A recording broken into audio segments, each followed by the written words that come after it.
John was left with nothing but dirty dishes and broken dreams. But what happened in that grimy restaurant kitchen transformed him into something nobody saw coming. Today you'll discover how a man who lost everything found the courage to rebuild his life from scratch, and what he learned will change how you see failure forever. Comment below what you'd do if you lost everything you worked for, because this story will show you that sometimes the greatest victories come from the deepest defeats. The camera opens with the harsh fluorescent lighting of a commercial kitchen casting unforgiving shadows across weathered hands. These aren't the hands of someone who's given up. They're the hands of someone who's been forged by fire. John plunges them into scalding dishwater, steam rising like the ghosts of his former life.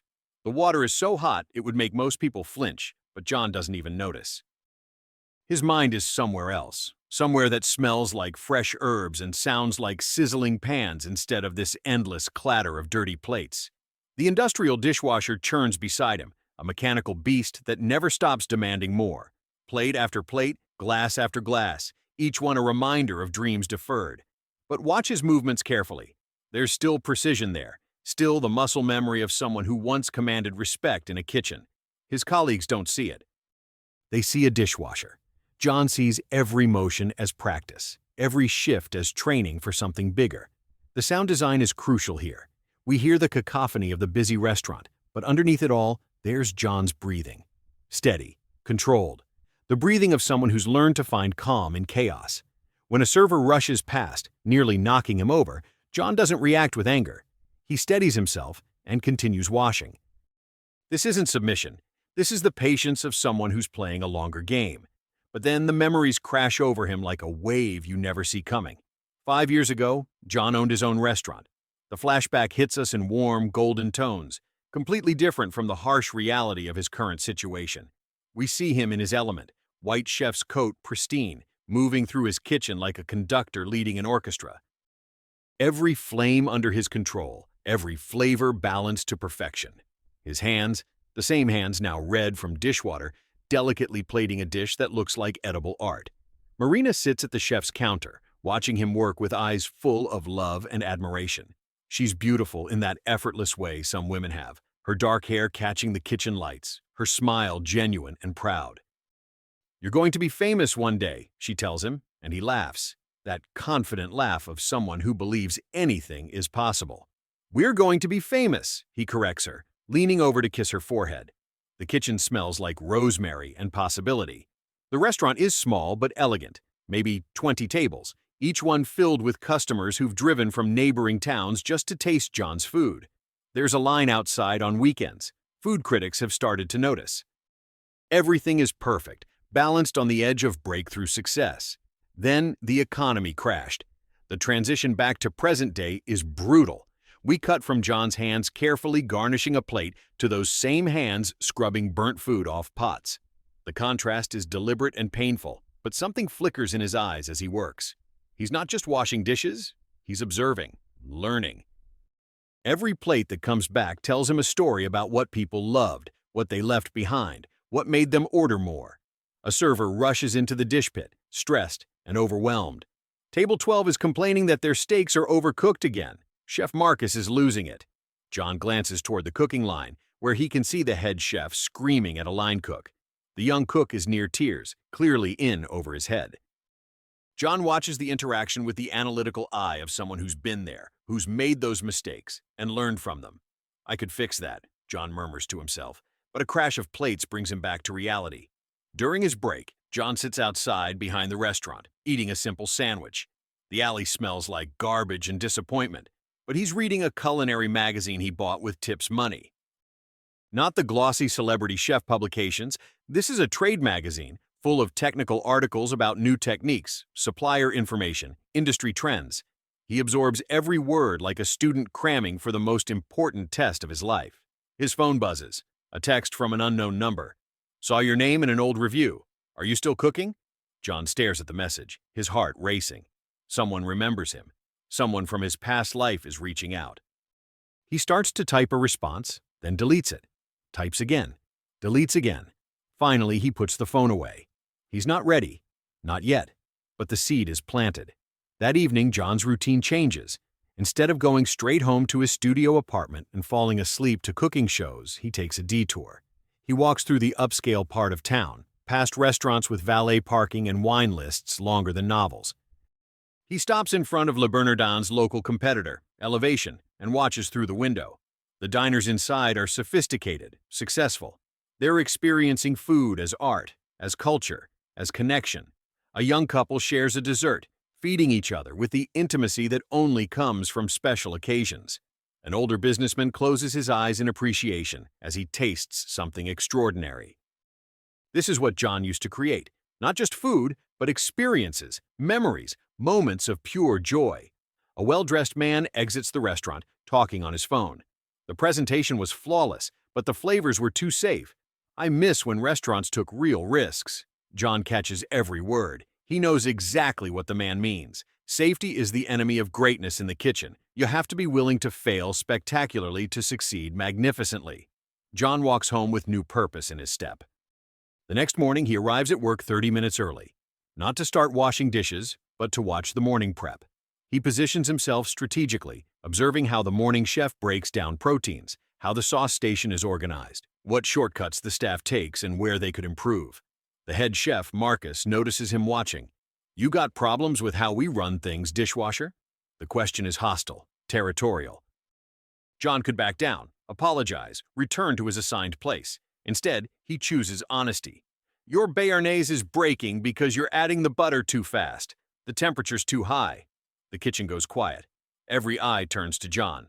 Marcus's face turns red. "Excuse me?" But before he can explode, a sauce pot starts smoking behind him. John moves without thinking, sliding past Marcus to remove the pan from heat, whisking the sauce to save it from burning. His movements are fluid, professional, instinctive. The kitchen staff watches in stunned silence as John plates the sauce properly, garnishes it with fresh herbs, and hands it back to Marcus.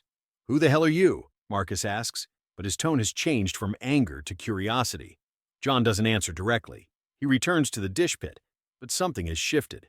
The secret is out. He's not just a dishwasher anymore. He's a chef in exile. Word spreads quickly through the restaurant staff. During the lunch rush, John notices servers watching him differently. When a line cook burns a batch of vegetables, all eyes turn to the dish pit.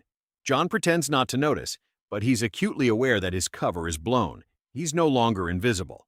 The breaking point comes when the restaurant's owner, Patricia, approaches him during the afternoon lull. She's a sharp woman in her 50s who built her business from nothing and has an eye for talent. "I did some research on you, John. Found some old reviews from your place. Food critics called you innovative and fearless. What happened?" John stops washing dishes, his hands still in the soapy water. The question hangs in the air like the smell of something burning. He could deflect, make excuses, blame the economy or bad luck or timing. Instead, he tells the truth. "I got scared. When things got hard, I stopped taking risks. Played it safe until safe wasn't enough." Patricia nods slowly. "My evening sous chef just quit." "I need someone who understands that playing it safe is the riskiest thing you can do in this business. You interested in remembering who you used to be?" John's hands emerge from the dishwater, trembling slightly. Not from fear this time, but from possibility. He looks around the kitchen, the same space where he's been invisible for months, now suddenly full of potential. The fluorescent lights don't seem as harsh anymore. The sounds of service don't feel like chaos. They feel like music waiting for the right conductor. "I'd need to prove myself," John says carefully. "Tonight?" Patricia replies. "Dinner service? You work the line with Marcus. Show me you remember how to cook under pressure." The camera follows John as he walks to the staff changing area. He strips off his dishwasher's apron, the uniform that's been his armor and his prison for the past year. Underneath, he's wearing a simple white t-shirt. Nothing special, nothing that marks him as anyone important. But when he puts on a line cook's jacket, something transforms. His posture straightens. His movements become more purposeful. It's like watching Clark Kent become Superman, but instead of a cape, it's confidence. The prep time before dinner service is montaged beautifully. John's knife skills return like riding a bicycle, muscle memory taking over where conscious thought left off. He brunoises vegetables with precision that makes other cooks stop and stare. His mise en place is organized with military efficiency, every container perfectly labeled, every tool in its exact place. Marcus watches him with growing respect and perhaps a little fear. "Where'd you say you worked before?" he asks. John doesn't look up from his prep. "I didn't say." The first order comes in. 2 filet mignons, medium rare, 1 salmon, 1 vegetarian special. Marcus calls out temperatures, assigns stations. John is given the vegetables, traditionally the lowest position on the line. But when the plates come together, something magical happens. John's vegetables aren't just sides. They're perfect complements that elevate the entire dish. The colors pop. The textures provide contrast. The seasoning is flawless. The server returns from the dining room with unusual news. Table 7 wants to know who prepared the vegetables. Says they've never tasted anything like it. Marcus looks at John with new eyes. "What did you do differently?" John explains his technique simply, without arrogance. Blanch them in salted water with a bay leaf, shock them in ice water with lemon juice to preserve color, then sautéed with butter and fresh thyme at the last second. The key is keeping the natural sweetness while adding complexity. The kitchen operates differently with John on the line. Orders flow smoother. Quality improves across all stations because John's presence raises everyone's game. He doesn't criticize or take over. He leads by example, offering quiet suggestions that other cooks eagerly implement. Halfway through service, a food critic walks in. Patricia recognizes her immediately. Sarah Chen from the city's most influential food blog. This is an unannounced visit, the kind that can make or break a restaurant's reputation. Patricia's stress is visible as she watches the critic order multiple courses.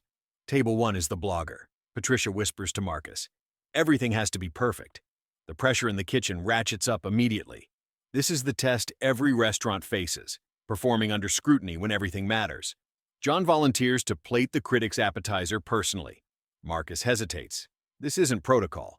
John is still technically just filling in, still the dishwasher who got a chance. But something in John's demeanor convinces him.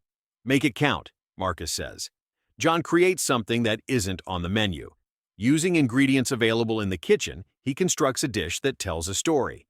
Locally sourced vegetables arranged like a landscape, proteins prepared with techniques that showcase their natural flavors, sauces that complement without overwhelming.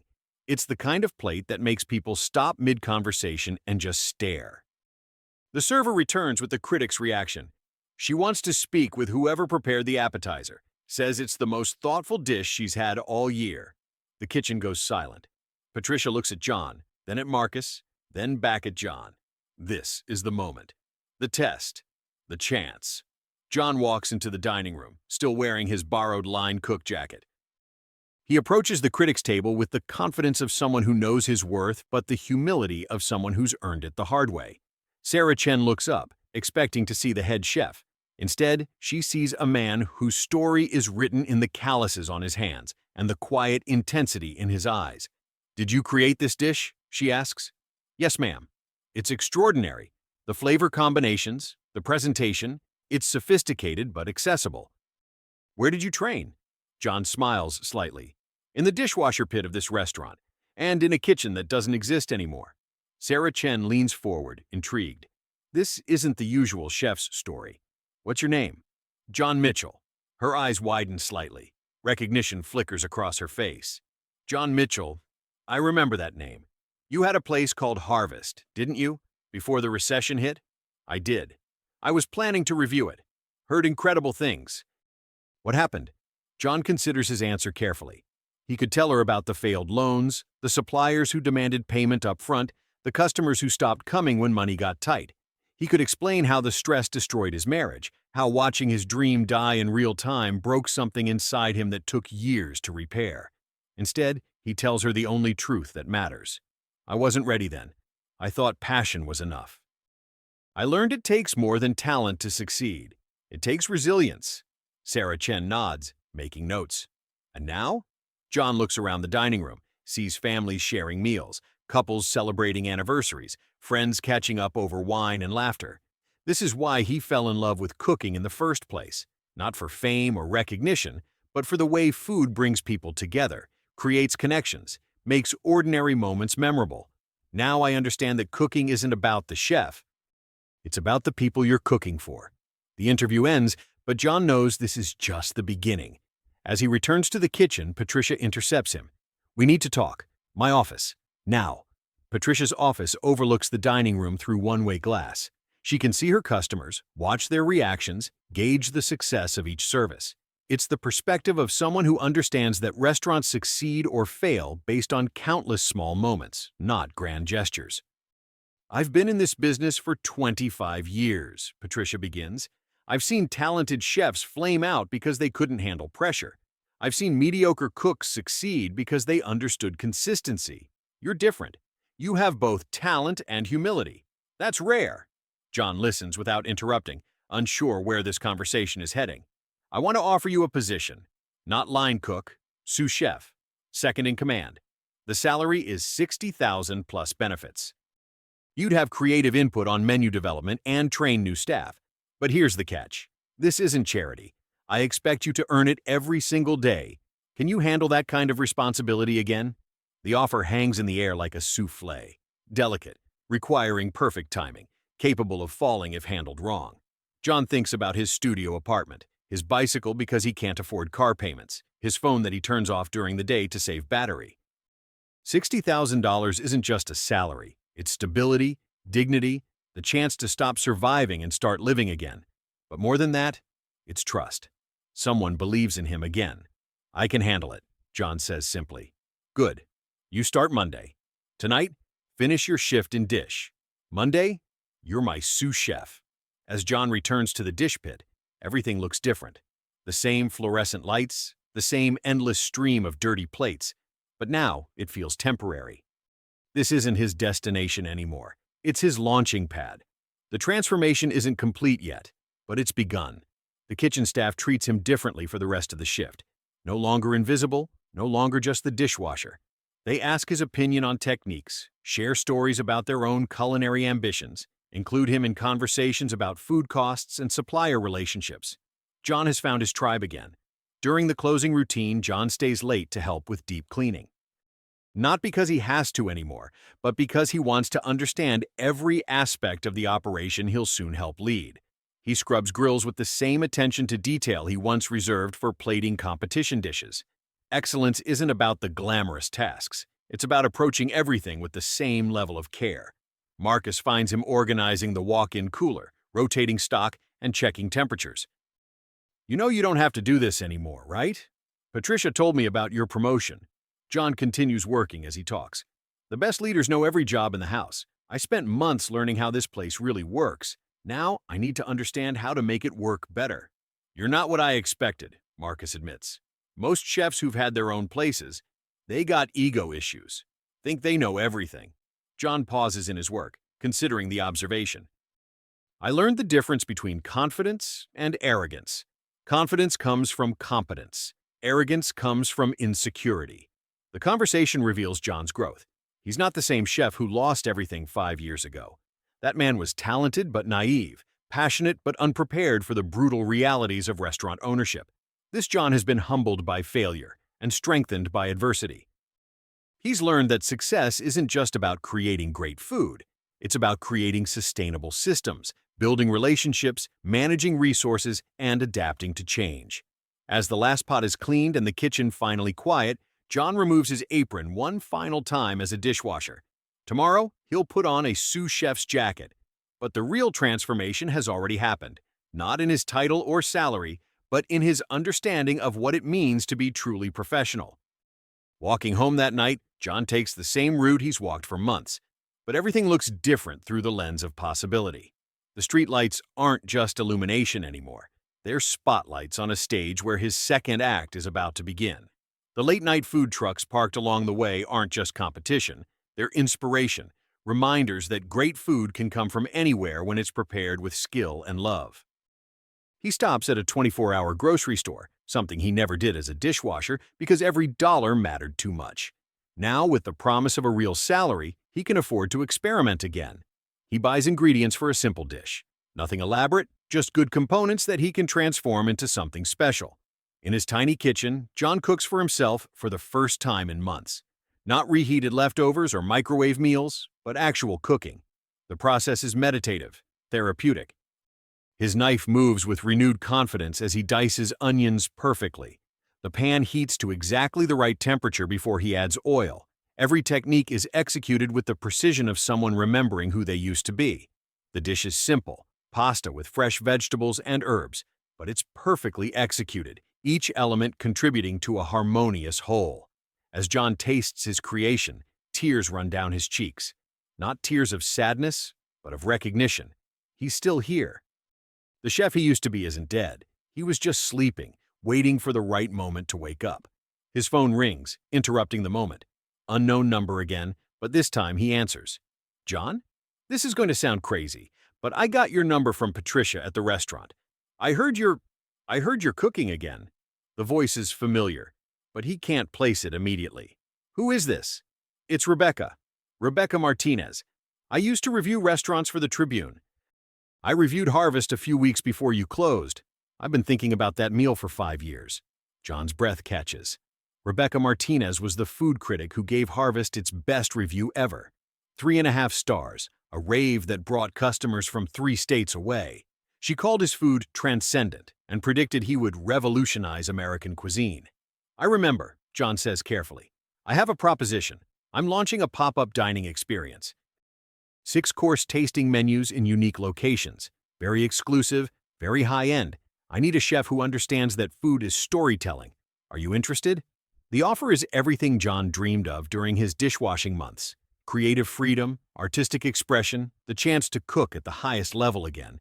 But it's also terrifying. What if he's not ready? What if he fails again?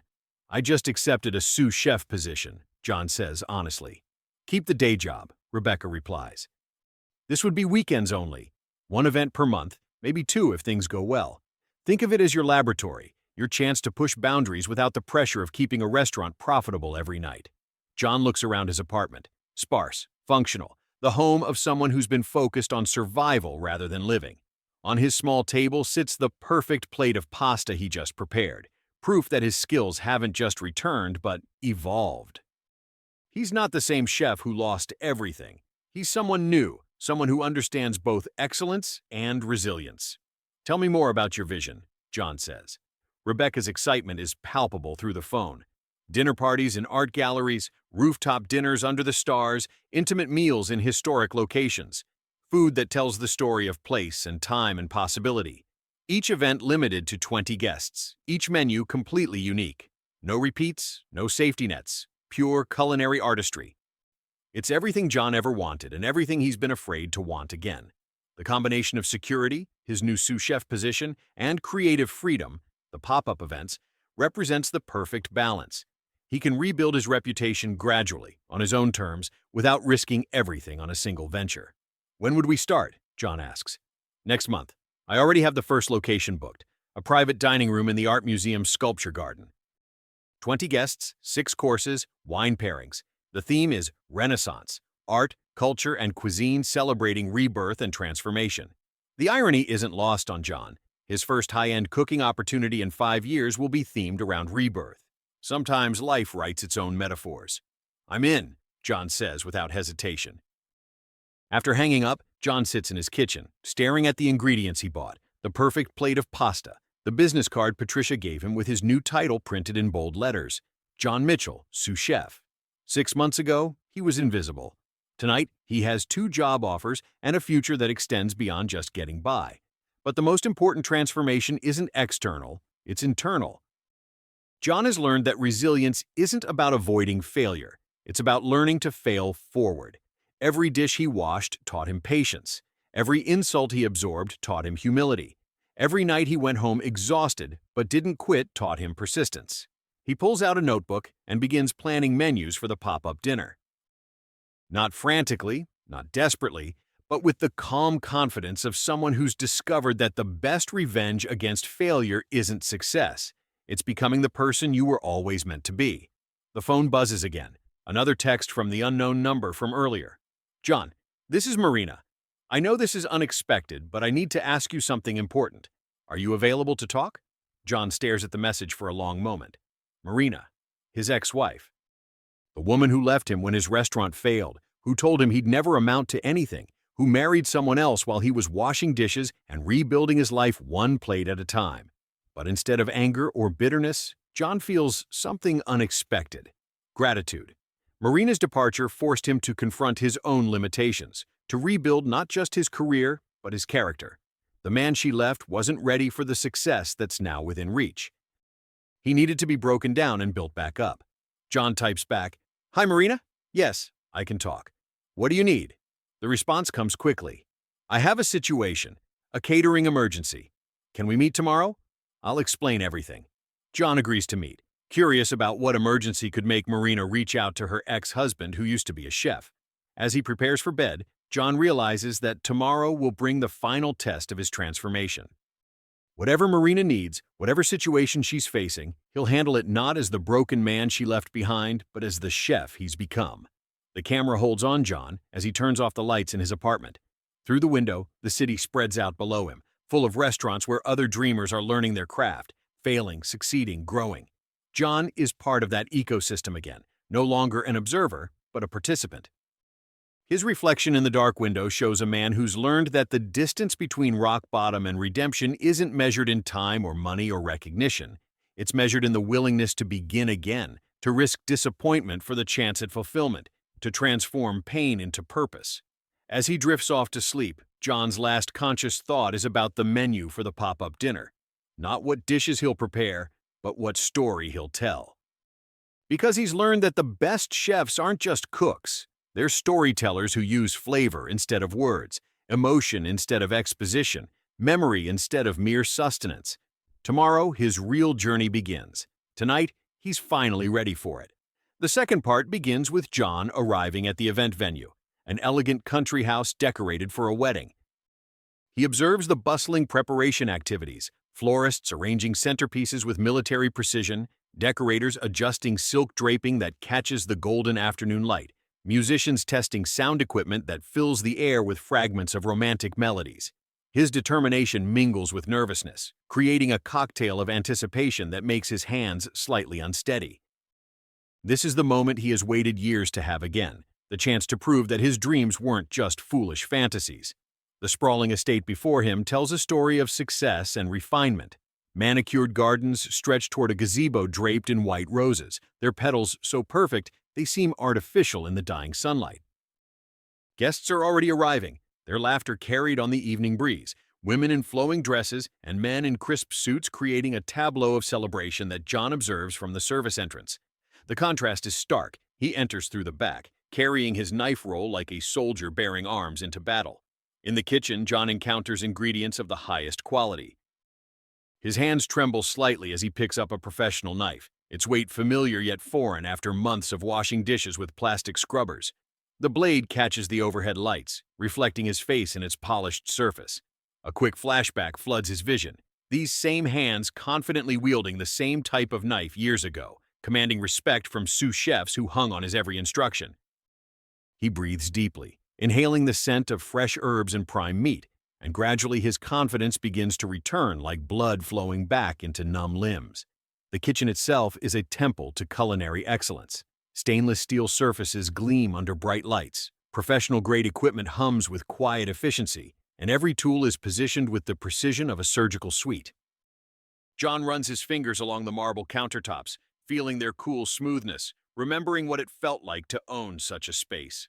The familiar weight of a chef's jacket settles on his shoulders as he changes clothes, transforming him from dishwasher back into the artist he once was. The preparation unfolds like a cinematic dance. John moves through the kitchen with increasing confidence, each cut more precise than the last, each seasoning adjustment more assertive. The camera captures intimate details, beads of sweat forming on his brow as he concentrates, the intense focus in his eyes as he tastes and adjusts, his skilled hands transforming raw ingredients into edible art. The soundtrack builds in intensity, matching his growing mastery of the moment. He begins with appetizers that showcase technique without ostentation, delicate crostini topped with house-made ricotta and honey that drizzles like liquid gold, paper-thin radish slices arranged in rose patterns that bloom across small plates, microgreens that add color and freshness to each composition. Every element is placed with the precision of a painter, applying the final brushstrokes to a masterpiece. But tension escalates when John hears familiar voices drifting from outside the kitchen. Through the service window, he catches glimpses of wedding guests, their animated conversations creating a symphony of celebration. Then he freezes. A laugh, light, musical, achingly familiar, cuts through all other sounds like a blade through his heart. He approaches the kitchen door with the caution of a man approaching the edge of a cliff. Through the crack in the door, he sees her. Marina, radiant in a flowing wedding dress that catches the light like captured starlight, her dark hair swept up in an elegant chignon adorned with delicate pearls, her smile more brilliant than he remembers. She moves with the grace of someone who has found her place in the world, surrounded by guests who clearly adore her. The sight hits him like a physical blow, and he grips the doorframe to steady himself. "Marina," he whispers to himself, the name escaping his lips like a prayer or a curse. His carefully constructed composure begins to crack. The kitchen, which moments before felt like his domain, now feels like a prison. He watches her interact with guests, sees her hand resting on her new husband's arm, witnesses the life she has built in his absence, a life that seems complete without him. The internal conflict rages visibly across his features. John considers fleeing. He looks toward the back exit, calculating how quickly he could disappear, abandon this elaborate meal, and return to the safety of his dishwashing station where dreams can't ambush him. Through the window, he observes her happiness, genuine, unguarded joy that he hasn't seen her display since the early days of their marriage. Her new husband, tall and distinguished with silver at his temples, looks at her with the adoration of a man who has won the greatest prize imaginable. The pain is visceral, but then John's gaze falls on what he has prepared. Magnificent dishes that represent years of struggle, growth, and unwavering dedication to his craft. Each plate tells the story of late nights studying technique, early mornings perfecting flavors, countless small failures that taught him invaluable lessons. These aren't just appetizers, they're proof that he never stopped believing in himself, even when everyone else did. He makes a decision that transforms his entire bearing. John straightens his shoulders, adjusts his chef's jacket, and returns to his station with renewed purpose. He won't run. He will finish what he started, not out of spite or the need to prove anything to Marina, but to honor the chef he has become during these years of rebuilding himself from the ground up. The midpoint of the story arrives when Marina, unaware that John is in the kitchen, shares an intimate moment with her best friend Sarah. They step onto a secluded balcony, champagne glasses catching the last rays of sunlight. "You know," Marina says, her voice carrying a weight that only comes with deep reflection, "sometimes I regret how things ended with John. He had real talent, genuine passion for cooking, but—" She pauses, swirling the champagne in her glass as if it might provide answers. "He never had the courage to fight for his dreams. He was always waiting for the perfect moment, the perfect opportunity." The camera cuts to John, who has positioned himself where he can hear every word without being seen. Each syllable lands like a physical blow, but also like a revelation. Sarah responds thoughtfully. "Maybe some people need to lose everything before they find their strength." Marina nods slowly. I wish I could have found a way to believe in him when he couldn't believe in himself." These words ignite something deeper than determination in John's chest. It's not anger or the need for vindication. It's the profound realization that Marina was right about his past self, and that he has spent these years becoming the man she once hoped he could be. The need to prove himself transforms into something more meaningful. The opportunity to show that growth is possible, that dreams deferred are not dreams denied. John works with intensity that borders on fever. Each dish becomes more ambitious than the last. He prepares pan-seared duck breast with a cherry gastrique that balances sweet and tart in perfect harmony, the meat sliced so precisely that each piece reveals a perfect pink center. Alongside it, he creates a risotto infused with truffle oil, each grain of rice cooked to identical perfection, creamy and rich but not heavy. The vegetables become art under his hands, carrots turned and glazed until they shine like amber jewels, asparagus spears grilled to achieve those perfect charcoal lines that speak of controlled fire and precise timing. He constructs a dessert that defies gravity, a chocolate soufflé accompanied by vanilla bean ice cream that he tempers by hand, the contrast between hot and cold designed to create a moment of surprise on every tongue. Complications arise as the evening progresses and guests begin to take notice of the exceptional quality of the food. "This is restaurant-quality cuisine," one guest remarks to another. "Who did you hire as the caterer?" The praise spreads through the reception like wildfire, each compliment adding weight to the mystery of the anonymous chef.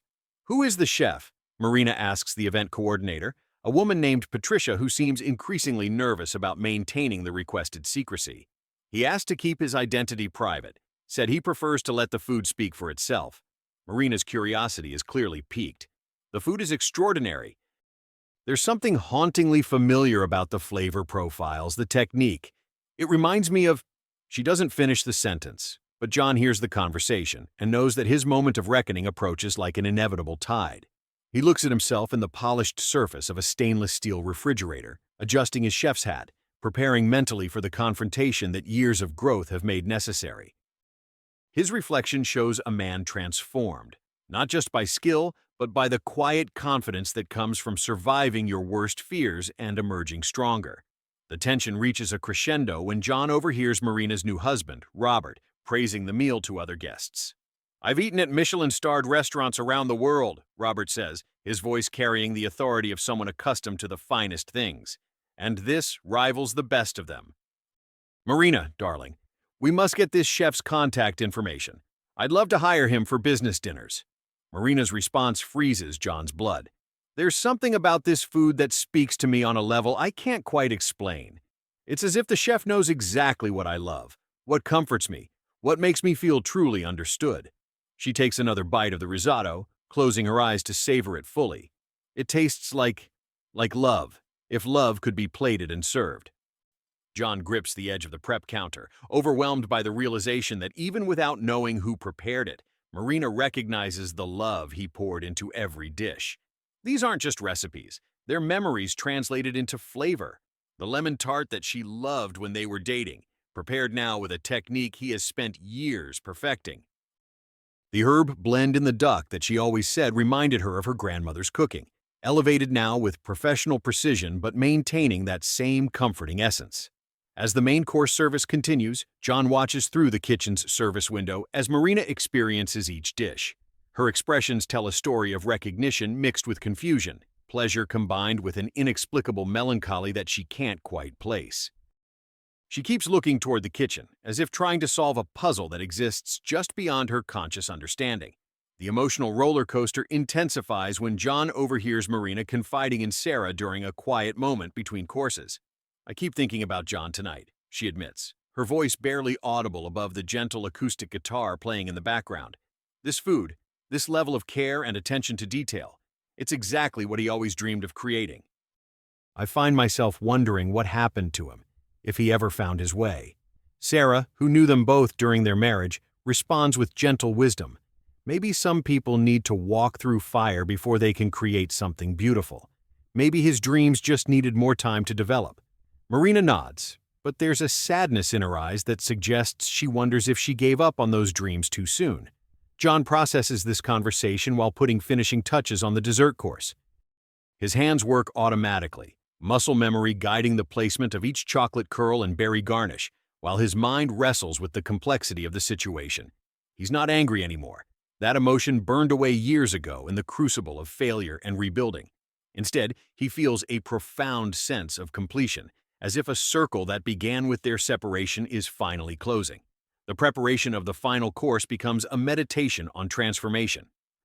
John creates individual chocolate lava cakes, their centers designed to flow like molten emotion when broken, accompanied by a raspberry coulis that adds both tartness and visual drama to each plate.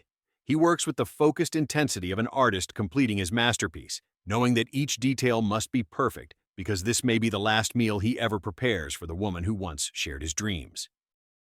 As he plates the desserts, John allows himself to remember not just the pain of their separation, but the joy of their early days together.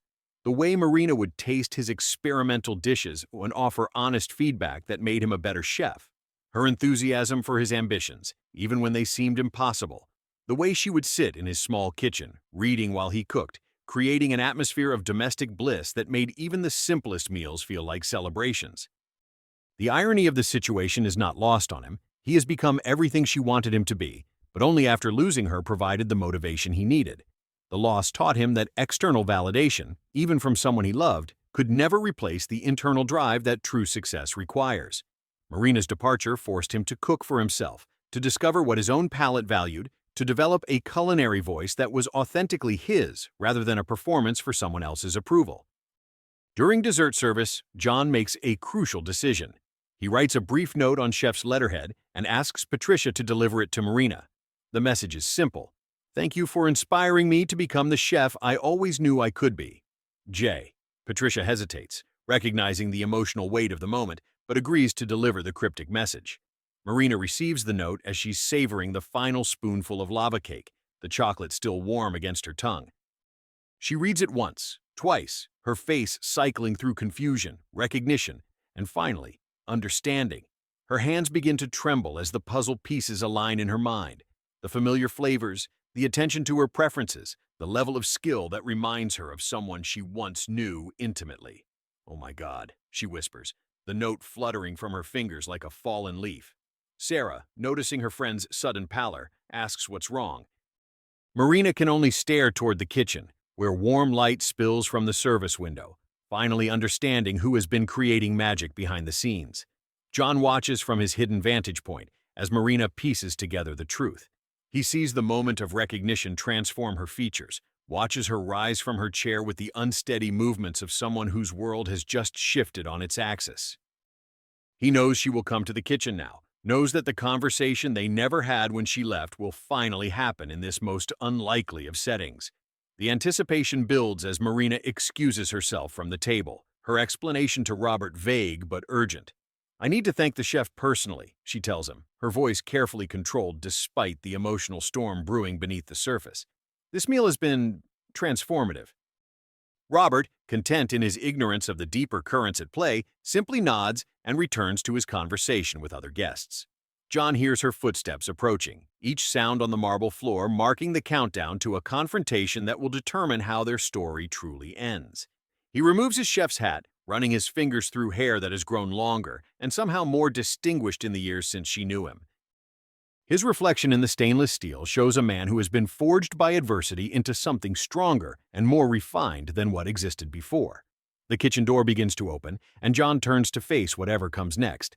The ambient sounds of the celebration fade into background whispers as he prepares for the moment when past and present will collide with the force of years of unspoken words.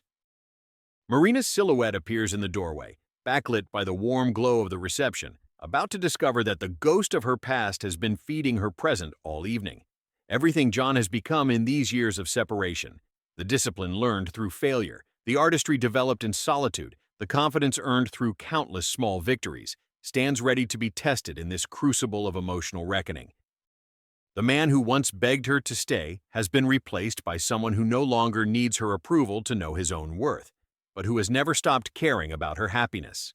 The door swings fully open, and Marina steps inside, her wedding dress rustling against the doorframe.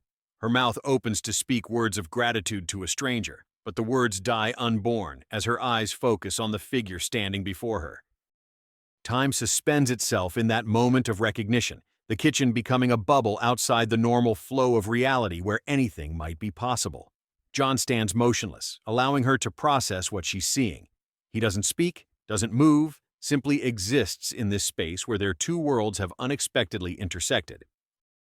The vulnerability in his posture speaks louder than any words could. He is no longer the desperate man who pleaded with her to believe in dreams that seemed impossible. He has become those dreams, but the victory feels hollow in this moment of confrontation with what he lost in the process. Marina's hand finds the kitchen island to steady herself, her knuckles white against the dark granite surface. The evidence of John's transformation surrounds her. Perfectly executed dishes cooling on racks, ingredients organized with professional precision, the unmistakable signs of a master at work. Her mind struggles to reconcile the man before her with the memory of someone she thought she knew completely. "John?" The word escapes her lips like a question that contains 1,000 other questions. "How did you get here? When did you become this? Why didn't I see this potential when we were together? What does this mean for everything I thought I knew about our past?" "Hello, Marina," he responds, his voice steady despite the earthquake of emotions threatening to topple his composure. Her name on his lips carries the weight of years of imagined conversations, of responses he rehearsed for a meeting he never expected to happen. The formality in his tone is protective armor, a way to maintain dignity in a situation that could easily destroy both of them. You're the chef?"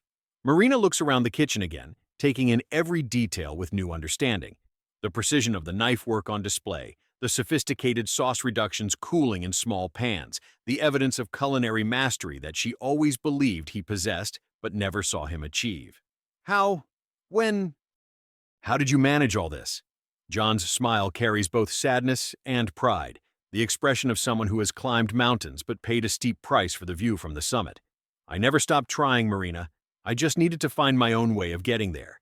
His words are simple, but they contain the story of every lonely night spent practicing knife skills, every rejected job application that drove him to work harder, every small victory that built toward this moment. The revelation begins to unfold in layers, each one more emotionally devastating than the last. Marina processes not just that John has achieved what they both dreamed of, but that he did it without her, that her departure became the catalyst for his transformation rather than its end. The irony cuts deeper than any knife. She left because she couldn't believe in his potential, and that very departure gave him the motivation to realize it. The food tastes like... Marina begins, then stops, unable to articulate what she's recognizing. It tastes like memory, like the comfort food he used to make during their happiest moments, elevated now with technique and confidence that didn't exist in their shared past. Every bite has been a conversation with her younger self, a reminder of why she fell in love with his passion before she lost faith in his ability to channel it effectively.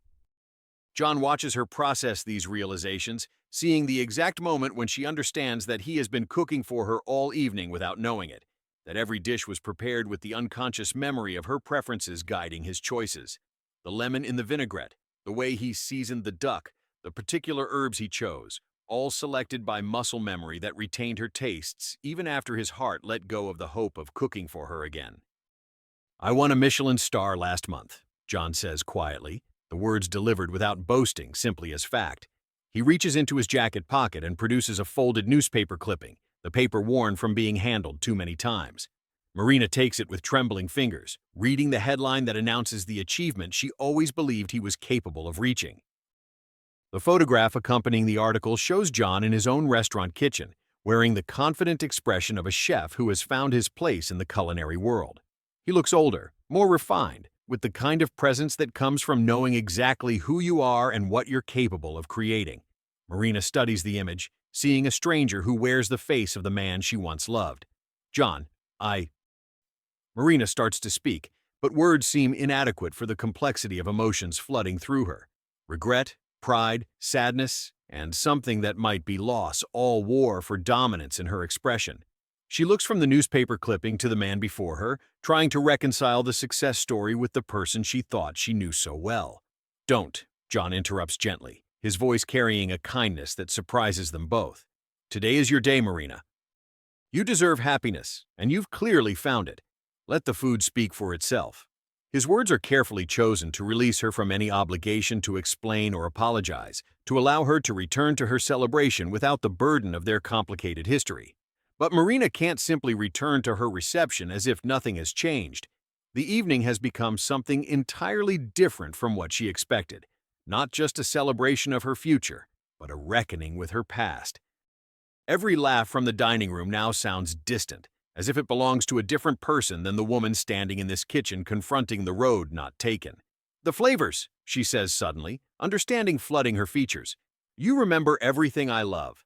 The way I like my vegetables still slightly crisp, the herbs that remind me of my grandmother's garden, the balance of sweet and savory that I can never find in restaurants.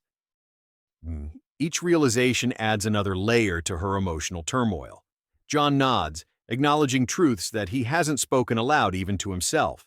Some things you don't forget, he admits. Your palate taught me to pay attention to details, to understand that cooking is really about caring for people. I may have learned technique in the years since, but you taught me the most important lesson, that food is love made visible. The admission hangs between them like a bridge that neither knows whether to cross.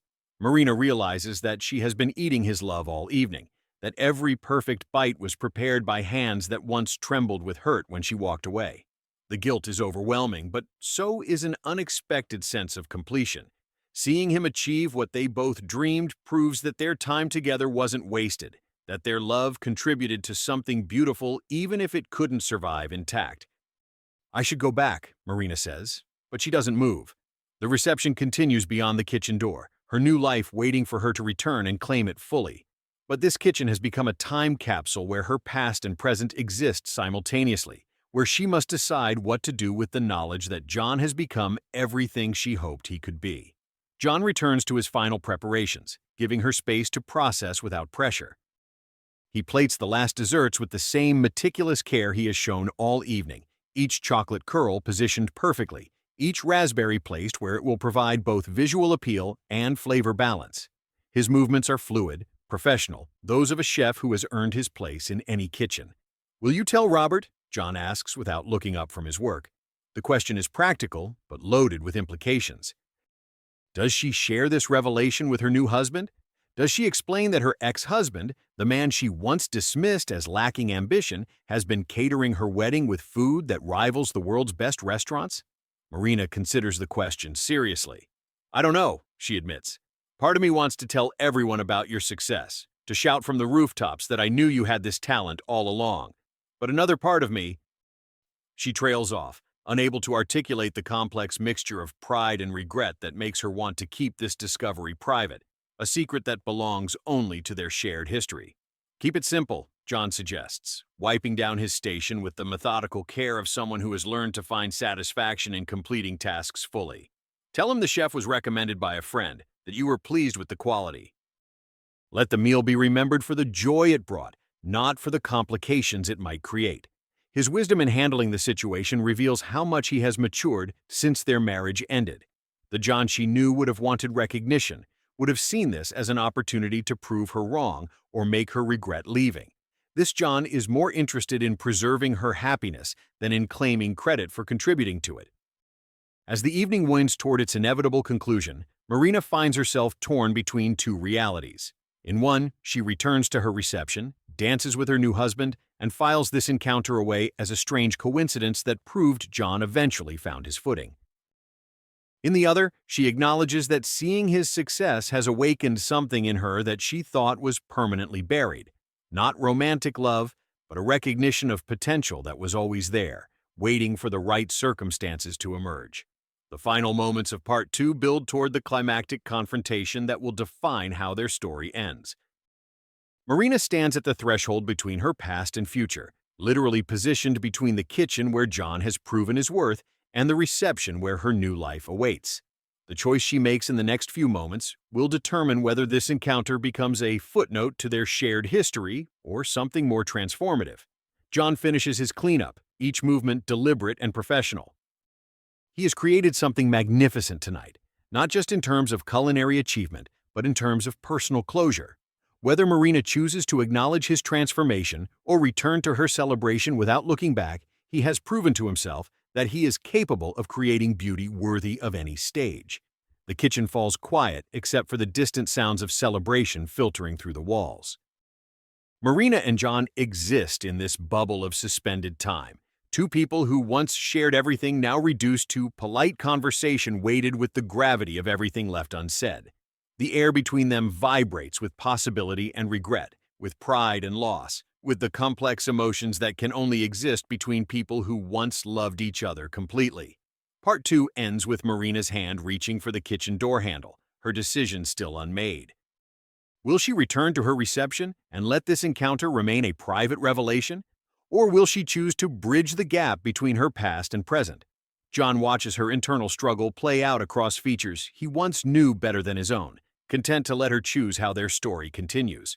The camera holds on this moment of suspended decision, the kitchen bright and clean around them, the evidence of John's transformation displayed in every perfectly plated dish and professional detail. Outside, the celebration continues in joyful ignorance of the quiet drama unfolding in the kitchen, where two people are discovering that growth and change can transform even the most painful memories into something that nourishes rather than wounds.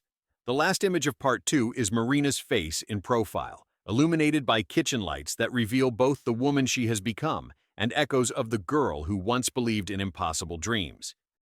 Her hand trembles on the door handle as she prepares to make a choice that will define not just this evening, but how she understands the narrative of her own life. The climax approaches like a slow-motion avalanche when Marina insists on meeting the chef. "I need to thank him personally. This meal is unforgettable. Her voice carries a tremor of something she can't quite name, a recognition her conscious mind hasn't caught up to yet. John hears her footsteps approaching the kitchen, each click of her heels on the marble floor like a countdown to his emotional execution.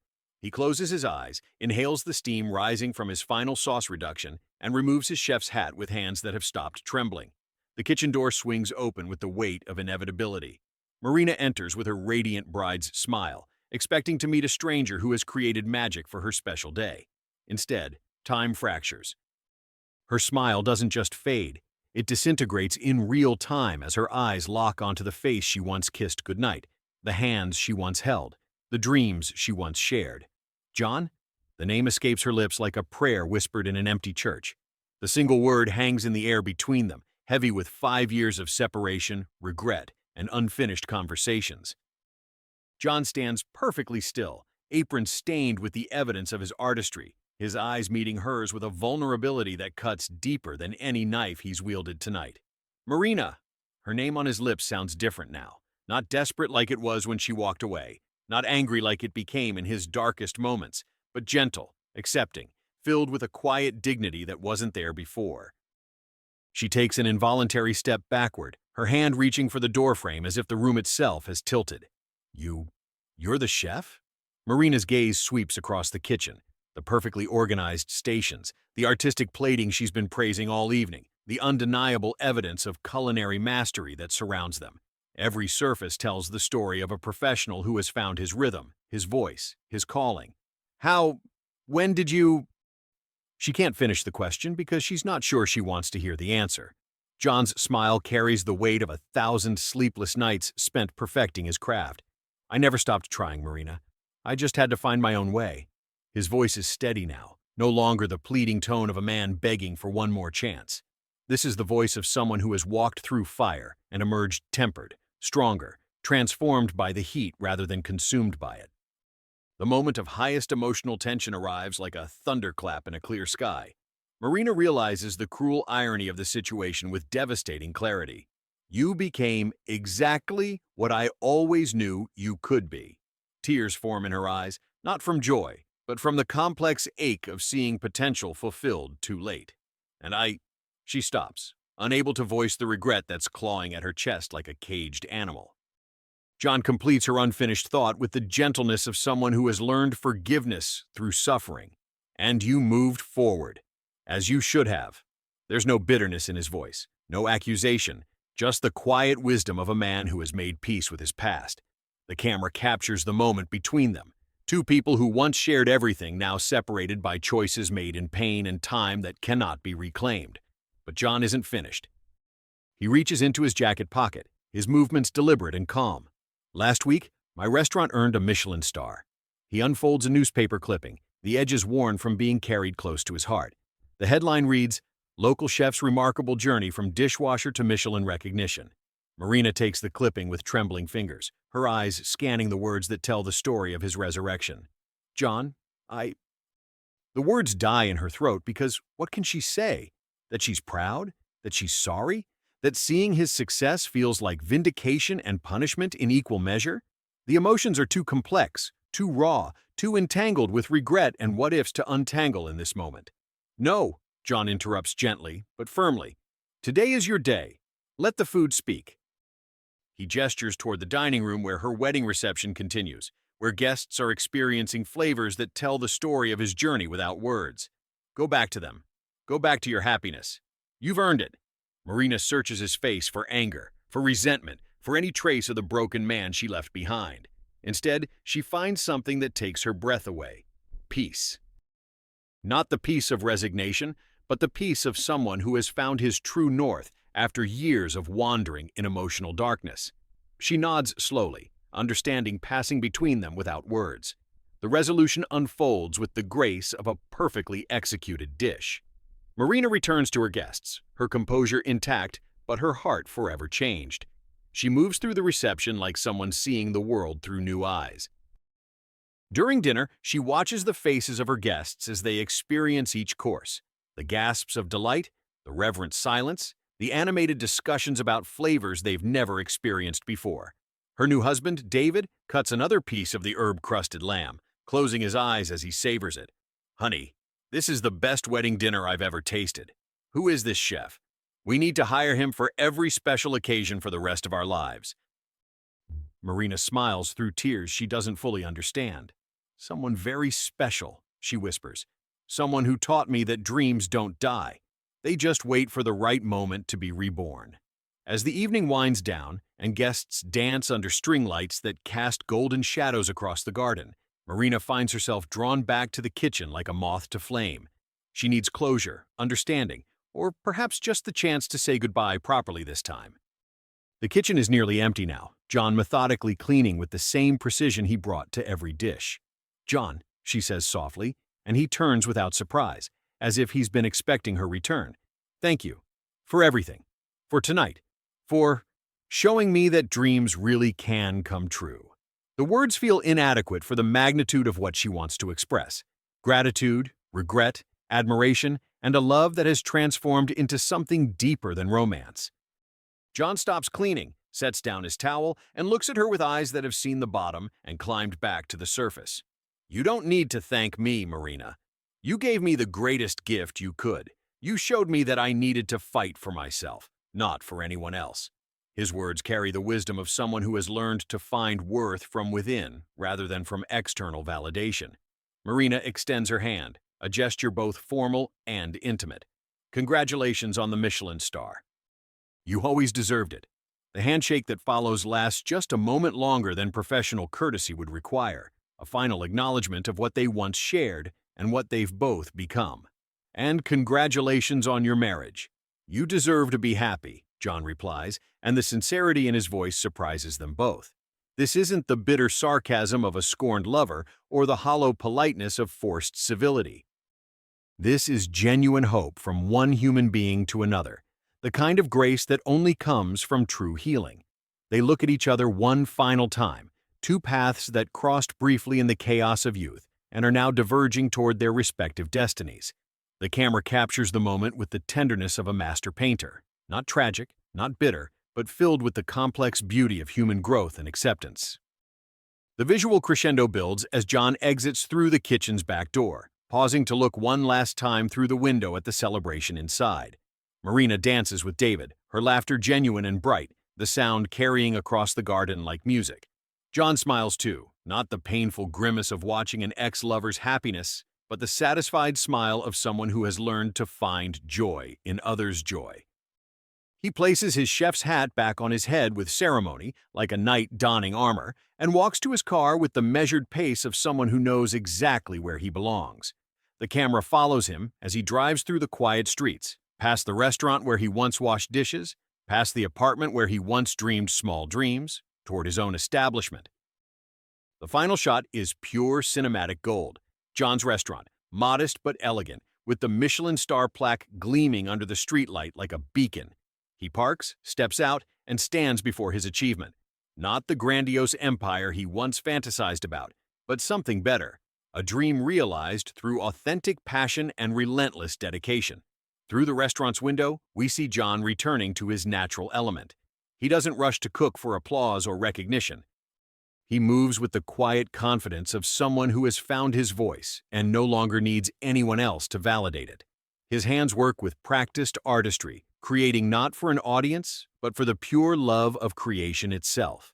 The kitchen becomes his sanctuary, each ingredient a note in a symphony only he can conduct. Steam rises from sautéing vegetables like incense in a temple dedicated to transformation. The sizzle of proteins hitting hot pans sounds like applause from the universe itself. John plates a simple but perfect dish, not for customers or critics, but for himself, the ultimate validation. A flashback montage weaves through the present moment. John's hands 5 years ago, desperate and clumsy in his failed restaurant. Those same hands washing dishes with quiet dignity, practicing knife skills on cheap vegetables in his tiny apartment. And now, creating art with the confidence of someone who has earned every skill through sacrifice and persistence. The emotional resolution deepens as John tastes his creation. His eyes close in satisfaction, not the manic excitement of someone proving a point, but the serene contentment of someone who has found home within himself. He's not cooking to win back Marina or to show the world his worth. He's cooking because this is who he is, who he was always meant to be. The camera pulls back slowly, showing John alone in his kitchen, but not lonely. There's a profound difference between solitude chosen and isolation forced upon us. John has chosen this path, not as escape from the world, but as his authentic contribution to it. Every dish he creates carries the story of his journey, the bitterness of failure transformed into the depth of hard-won wisdom. In the distance, through the restaurant window, we see Marina's wedding reception continuing. But the focus isn't on what John has lost, it's on what he's gained. The man who wants to find his worth through others' approval has discovered something far more valuable: self-respect earned through honest work and authentic passion.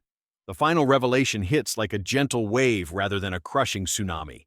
John realizes he's grateful for the heartbreak that drove him to this moment.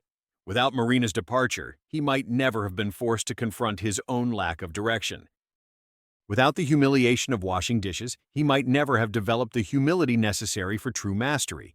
Every painful step led to this kitchen, this star, this moment of pure alignment between who he is and what he does.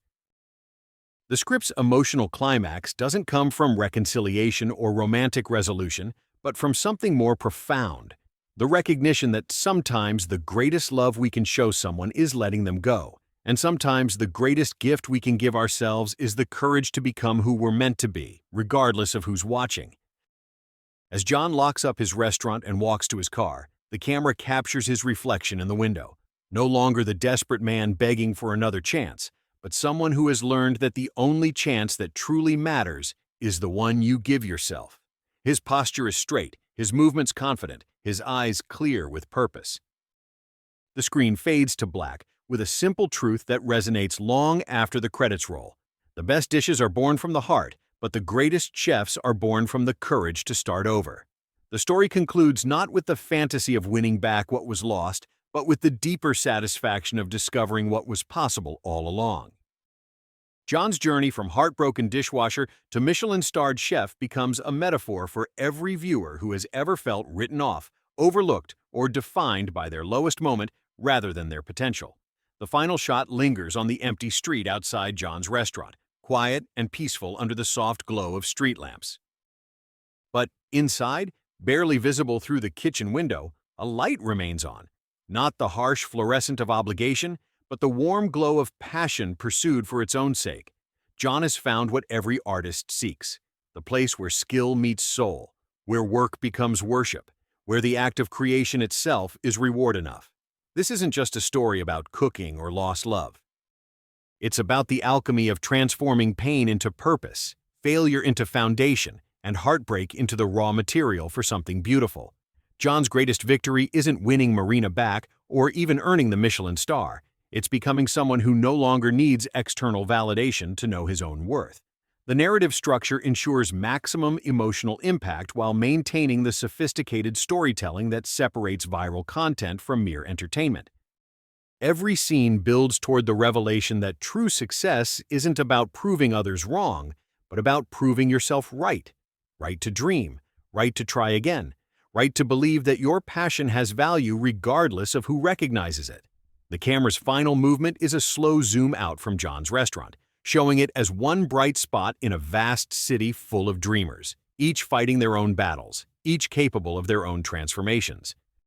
The message is clear without being heavy-handed. Your past doesn't define your potential, your failures don't determine your future, and sometimes the most beautiful victories are the quiet ones that nobody else needs to witness or applaud. Marina's wedding becomes the backdrop for John's true celebration, not the public recognition of the Michelin star, but the private satisfaction of work done with love, skills earned through sacrifice, and a heart that has learned to find peace in purpose rather than in another person's approval. This is how real healing happens, not through dramatic gestures or fairy tale reconciliations, but through the daily choice to keep growing, keep creating, keep believing in the possibility of becoming who you're meant to be. The script ends where all great stories should, not with all questions answered or all wounds healed, but with the promise that tomorrow holds new possibilities for those brave enough to keep cooking, keep creating, Keep believing in the transformative power of pursuing what sets your soul on fire, regardless of who's watching or applauding from the audience of your life.